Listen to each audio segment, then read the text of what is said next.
Hello and welcome to Gym Fluent. My name is Mark, and without wasting your time, let's start this workout. Today's video is about the ketogenic diet explained in under 5 minutes. So the keto diet is the latest diet to get popular over the last couple of years. So is the keto diet, another typical fad diet that we have seen come and gone. Well, to answer that is a no, it's not a fad diet. The keto diet actually has been around for a while now, and people are getting some pretty good results from it. The keto diet was first introduced in the 1920s as a treatment for epilepsy. It mimics the metabolism of fasting. So what exactly is so different about the keto diet? Well, most of these fad diets you find simply tells you to eat a certain type of food and avoid a certain type of food, and hey presto, you're on your way to losing hundreds of pounds.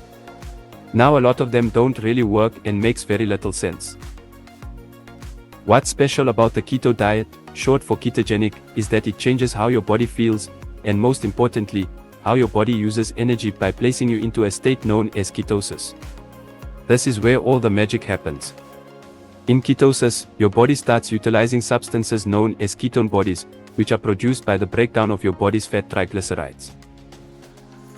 Firstly, understand that your body loves glucose, so if your body has glucose on hand, it's going to use that first for energy, but in a keto diet, the amount of carbohydrates you consume goes down, therefore, the amount of glucose goes down as well. In order to contend with this, your body uses stored glucose in the form of glycogen, but that is going to run out as well. So the next step is to convert a substance known as oxaloacetate in the liver into glucose. At the same time this is happening, your body is breaking down your fat into free fatty acids, and sending it to your liver to metabolize another important substance known as acetyl-CoA. Acetyl-CoA is then placed into the Krebs cycle in the liver cells to produce energy. But it can't do that right now. Remember that oxaloacetate that was being broken down into glucose. Well, oxaloacetate is also needed for the Krebs cycle to function. Now your liver has all of these acetyl-CoA lying around, so it decides to break it down into two substances called acetoacetate and beta-hydroxybutyrate, which are known as ketone bodies.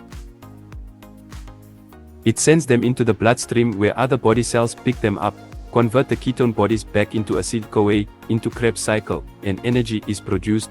This is also really good news for your brain, since even though your brain loves glucose, it can function on ketone bodies as well.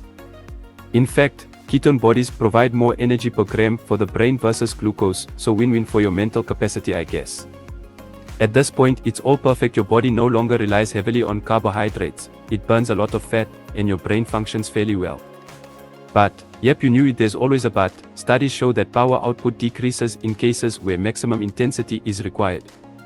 This makes sense because the breakdown of glucose via glycolysis plays a crucial role in providing immediate energy for your body. With no glucose and glycogen in your body, intense workouts become a lot harder.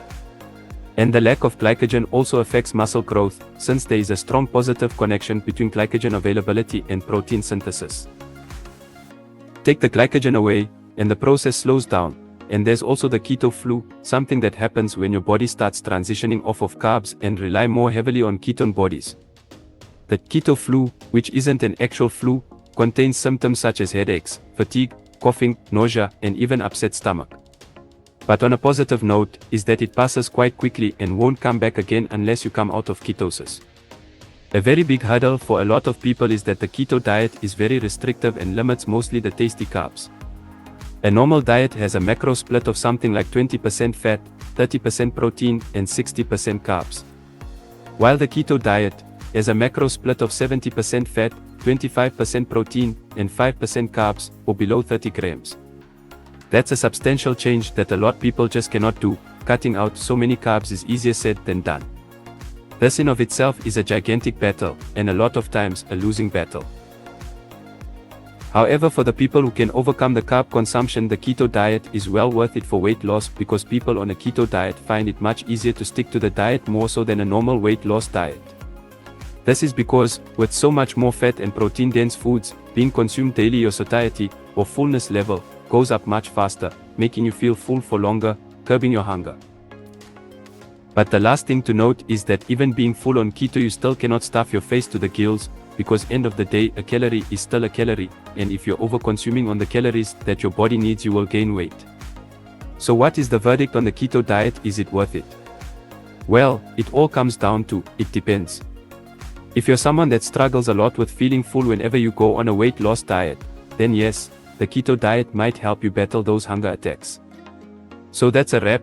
Hope you found it helpful. If you did, then hit the subscribe and like button. Let me know what your thoughts are in the comment section below. Check out this video that's just popped up on screen, and until the next gym session, keep repping it out.